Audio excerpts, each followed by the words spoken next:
C'est l'heure de la revue de la presse et des médias israéliens ce matin sur Studio Qualité et sur les ondes des radios juives parisiennes. Les quotidiens israéliens ainsi que les médias et les sites d'information commentent ce matin abondamment les développements importants qui se sont produits hier soir à la présidence de l'État à Jérusalem, à savoir l'échec des efforts entrepris par le président Rivlin pour tenter de former un gouvernement d'union nationale, la proposition inédite et intéressante faite par le président pour régler la crise politique et enfin la décision de Reuven Rivlin de confier en premier à Binyamin Netanyahou le soin de former une coalition gouvernementale dans les 28 prochains jours en affirmant que c'était lui qui avait le plus de chances d'y parvenir.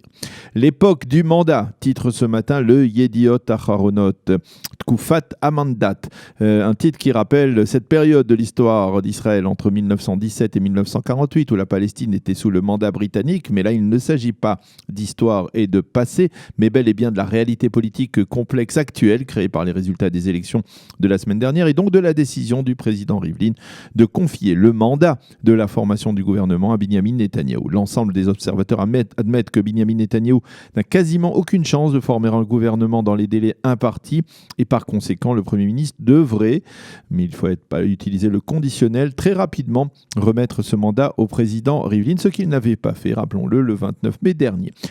Alors, soit Rivlin devrait alors confier ce mandat à Benny Gantz, qui n'a apparemment aussi aucune chance d'aller jusqu'au bout, soit le président se tournera vers la 22e Knesset en lui demandant de trouver un député qui obtiendrait 61 voix pour former un gouvernement. Et ce député aurait alors 21 jours pour former ce gouvernement. En cas d'échec de cette ultime démarche, la 22e Knesset, qui n'a pas encore prêté serment, aura cessé d'exister et l'État d'Israël ira 90 jours plus tard vers de nouvelles élections, les troisièmes en un an.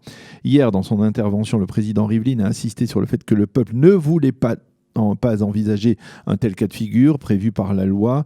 Yuval Karmi, dans le Yediot Aharonot, détaille les différents cas de figure possibles et il estime, comme d'ailleurs la plupart des observateurs, que Netanyahou s'empressera donc de rendre le mandat au président dès la semaine prochaine face à l'impasse actuelle, même si, comme l'explique Moran Azoulay dans le même journal, depuis hier soir, des responsables du Likoud exerceraient des pressions sur Amir Peretz et le Parti travailliste afin qu'ils rejoignent un gouvernement dirigé par Netanyahou, mais pour l'heure, des pressions n'auraient pas porter leurs fruits.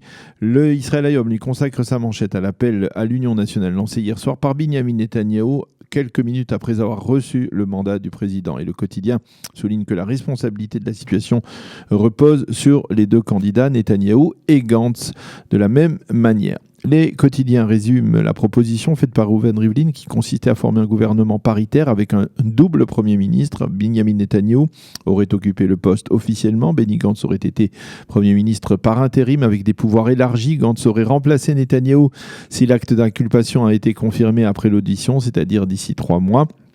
Environ. Il aurait pu alors continuer à gouverner, même au-delà d'une période de 100 jours fixée actuellement par la loi fondamentale sur les fonctions du Premier ministre, soit une période de 100 jours de vacances du pouvoir. Mais comme le précise le Yediot Aharonot, qui cite les responsables du Parti travailliste, ceux-ci ont affirmé qu'ils ne siégeront pas dans un gouvernement conduit par un Premier ministre sous le coup d'une inculpation.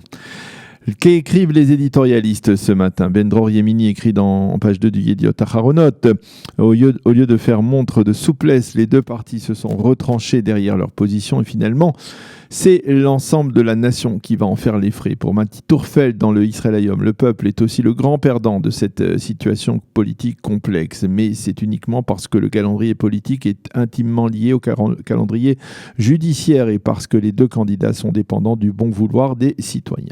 Amit Segal, le commentateur de la chaîne 12, explique que Netanyahou n'est pas celui qui a le plus de chances de former un gouvernement, comme l'a dit le président Rivlin hier soir, mais c'est plutôt celui qui a le moins de chances d'échouer. Et Segal estime que si Netanyahou rend le mandat au président, eh bien Gantz ne sera pas certain de le recevoir à son tour. Si McCadmon, qui ne porte pas Netanyahou dans son cœur et ne s'en cache pas dans ses éditoriaux, affirme qu'il fallait se frotter hier les yeux en voyant Binyamin Netanyahou appeler à la réconciliation nationale après s'être vu confier par le président le soin de former un gouvernement. Comme si c'était quelqu'un d'autre qui avait déchiré au cours des derniers mois le délicat tissu social qui rassemble les composantes de la société israélienne, écrit Sima Kadmon. Même son de cloche dans l'éditorial central du Haaretz qui s'offusque que Benyamin Netanyahou ait pu oser appeler hier soir à la réconciliation nationale après avoir été celui qui a orchestré ces derniers mois une campagne d'incitation contre l'ensemble des institutions israéliennes, du président de l'État à la presse en passant par la justice, la police et le parquet. Dans le même éditorial, le Haaretz épingle le président Rivlin pour avoir, selon lui, outrepassé ses fonctions initiales et avoir fait cette proposition détaillée qui aurait pu sortir le pays de la crise. D'autres titres plus en bref dans la presse et les médias israéliens. Les quotidiens soulignent qu'un attentat s'est produit hier après-midi dans la région de Modi'in. Une jeune femme orthodoxe a été blessée de plusieurs coups de couteau par un jeune Palestinien de 14 ans qui l'a agressée à l'arrêt de bus du carrefour de Maccabi. L'agresseur a été maîtrisé par les personnes présentes, dont un officier de police des gardes-frontières. La jeune victime a été conduite à l'hôpital Shiba de Tel HaShomer. Ses jours ne sont pas en danger. Elle a été légèrement blessée.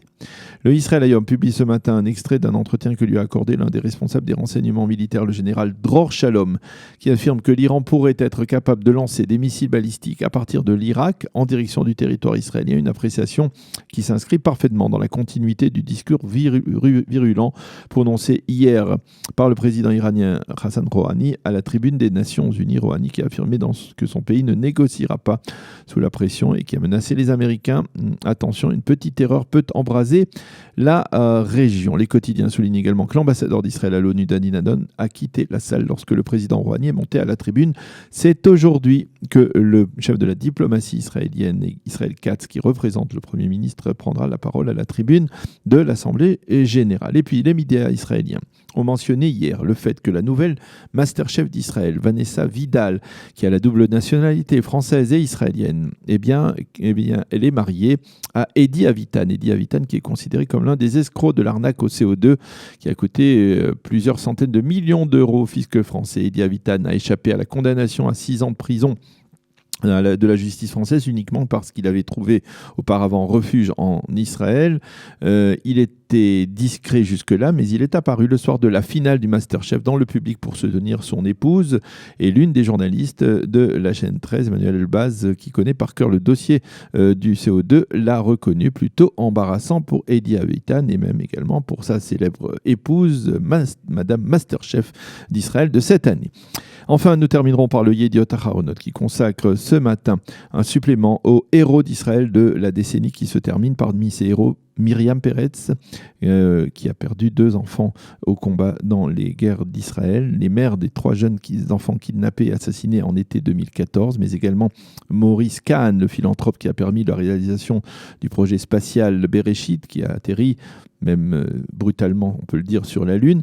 David Blatt, le plus célèbre entraîneur israélien de basketball, qui a révélé au monde il y a quelques semaines qu'il souffrait de la sclérose en plaques, Netta Barzilai, la célèbre lauréate de l'Eurovision, ainsi que plusieurs sportifs israéliens qui se sont distingués durant cette décennie dans leur catégorie, dans leur spécialité. Voilà donc pour ces héros d'Israël tels qu'ils sont définis par le Yediot Aharonot, on va dire de manière plus ou moins arbitraire. Voilà pour cette revue de la presse et des médias israéliens de ce jeudi matin.